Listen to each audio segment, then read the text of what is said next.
Okay. And we are recording. Hello, my dear Cancer. Hello, hello, hello, hello. First 15 days of August, mga my dear Cancer. This is from August 1 hanggang August 15, 2024. And this is a general reading. Let's go, my dear Cancer. Regular set of tarot muna tayo. Tapos babalik tayo dun sa tarot card to, tapos babalik tayo dun sa regular na baraha. Okay, ano ba sinasabi ko? Okay, let's go, my dear. We have here the King of Pentacles. King of Pentacles. Okay, provider energy. Stable energy. Okay, tingnan natin. Provider energy, stable energy. The Knight. Okay, the Knight of Pentacles. Hunting na energy, my dear Cancer. So, I guess, my dear, busy. Pera. Naghahagilap ng mga additional source of income. Posibleng nag-iisip ng mga panibagong pagkakakitaan, my dear Cancer. Okay. Posibleng nagbabalak, nagpaplano ng mga pagkakakitaan. Okay. Yung energy, my dear, is provider na energy. Okay? Provider na energy, stable na energy, pero hindi siya as in stable. Kasi, parang, ang nakukuha ko sa kanya sa paglabas ng Knight is, kailangan i-maintain. May kinakailangan i-maintain. May kinakailangan i-provide para maging stable siya. Okay? Nandun na siya, stable na siya, pero parang kailangan mong gumawa ng paraan para hindi siya maalis dun sa energy na yun, my dear Cancer. Yun ang nakukuha ko na energy. Parang, kailangan kong gumalaw ngayon, kailangan kong gumawa ng paraan para hindi siya maalis sa ganitong energy or ganitong level. Okay. Next, my dear Cancer. My dear Cancer. First 15 days of August. We have here, okay, related sa energy ng work. Okay, the Eight of Pentacles. Puro pera, my dear, so far. Baka naghahanap ka ng pera, okay? Baka naghahanap ka ng pera or baka gusto mo mag-start ng business. Yun ang nakukuha ko dito, my dear, first 15 days of August. Meron kang gustong i-execute dito, my dear, okay? Parang meron kang ditong gustong gawin. More on money, umuulan ng pera, my dear, okay? Okay, tingnan natin. Last card tayo dito sa Oracle. Oracle sa regular set of tarot. Okay. Ayan.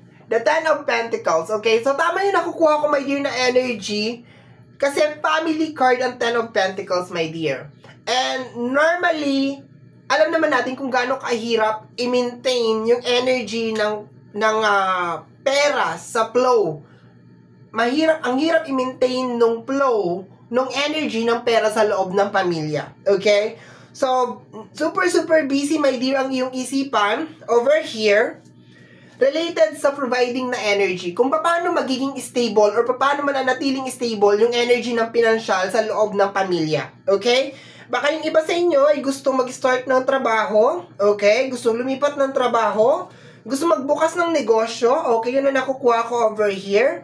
So, expected mo, my dear Cancer, na magiging abala ka, my dear, sa paghahanap or pagpapalaki nung energy, pag-expand nung energy, my dear, ng usapin ng pinansyal.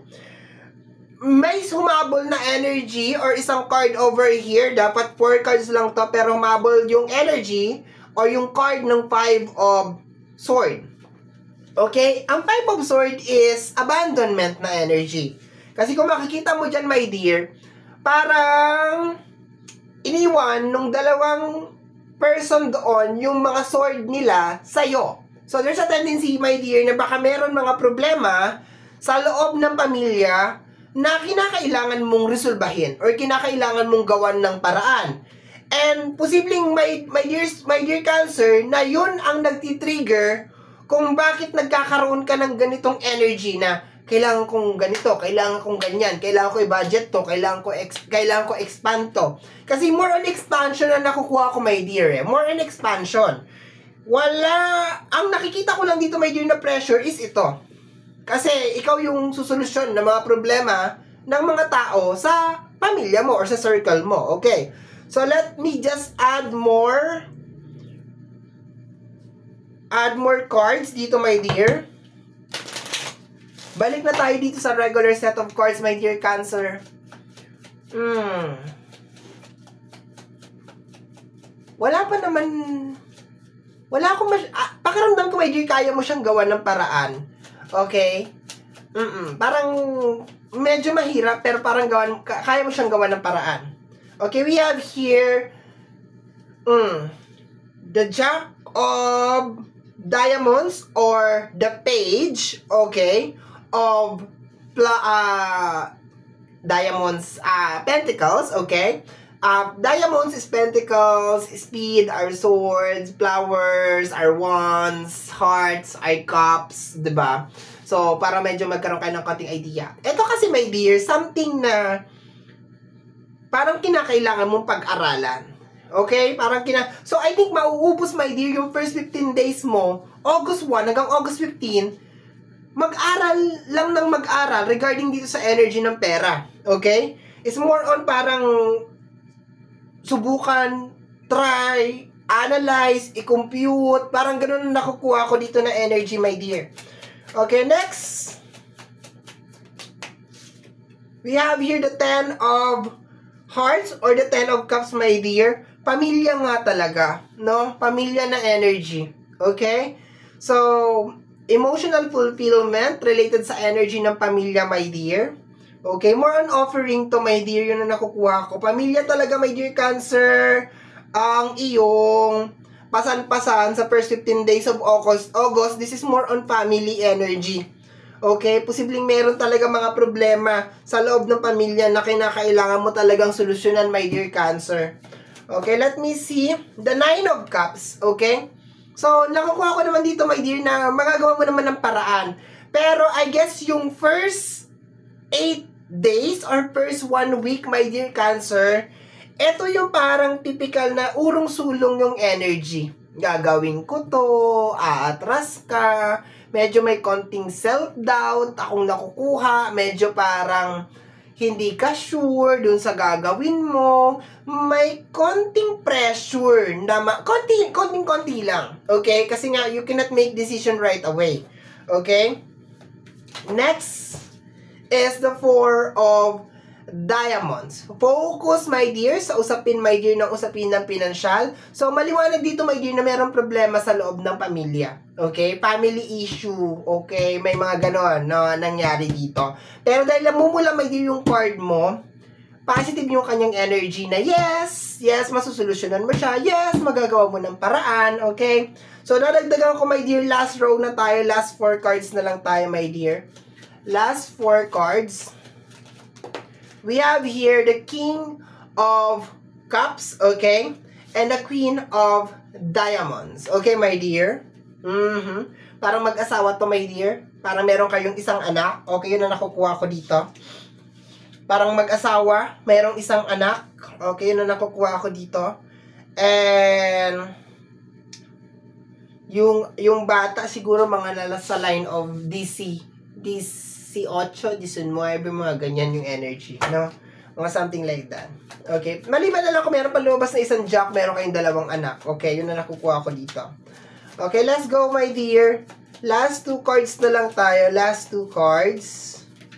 Cancer, my dear Cancer. My dear Cancer, first 15 days of August. Okay. We have here the 7 of Cups, okay? So, okay naman siya, my dear. Related sa yung mga manifestation of the 7 of Hearts. Namumula yung iyong readings.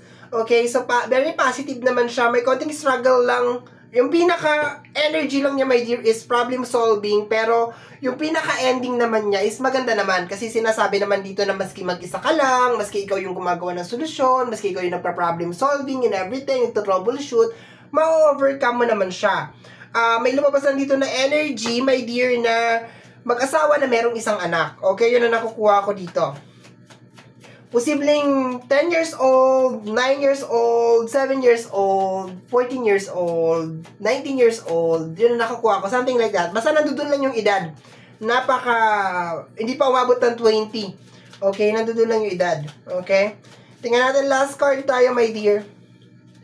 We have here the 3 of Three of Hearts, okay? So, this is a yes, my dear. This is a really, really yes, okay?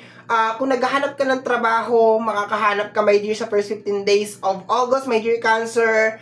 Kung naghahanap ka ng extra na pagkakakitaan, yes, makakahanap ka rin, my dear. Kung meron ka mga pinagdadaanan, ang pamilya ninyo, my dear, merong mga pagsubok na pinagdadaanan as of this moment, ma-overcome mo yon, my dear. Maaayos yon, my dear. Magagawa mo ng solusyon yon. Bottom deck of the card is the 8 of Pentacles, okay? Or the 8 of Diamonds. May mga trabaho na parating sa'yo, my dear. Ayan, oh.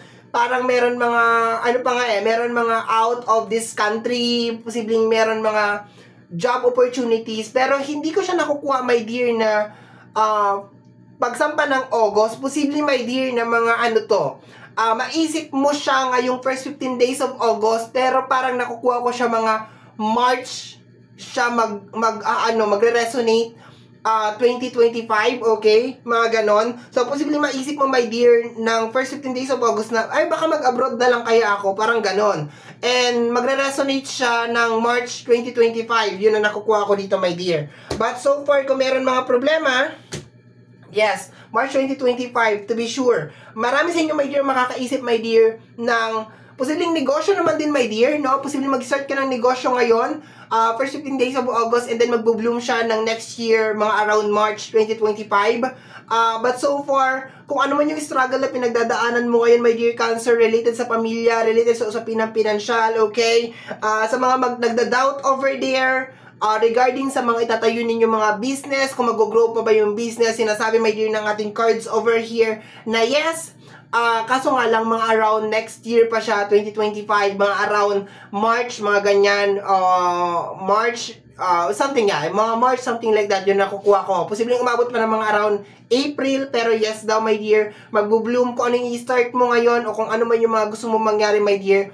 Abaan mo lang yung pasensya mo, and then makukuha mo siya ng March next year, okay? 2025, okay? So, congratulations, my dear, kasi napakaganda, my dear, nung iyong reading, very encouraging nung energy, and napaka-strong talaga, my dear, nung energy na nilalabas ng ating mga spirit guides para sa'yo na ma-overcome mo talaga kung ano may challenges na pinagdadaanan mo ngayong first 15 days of August, okay? So, my dear Cancer, yan ang reading mo para sa yung first 15 days of August. Somehow, my dear, kung nagustuhan mo to, especially kung napadaan ka lang, don't forget to subscribe.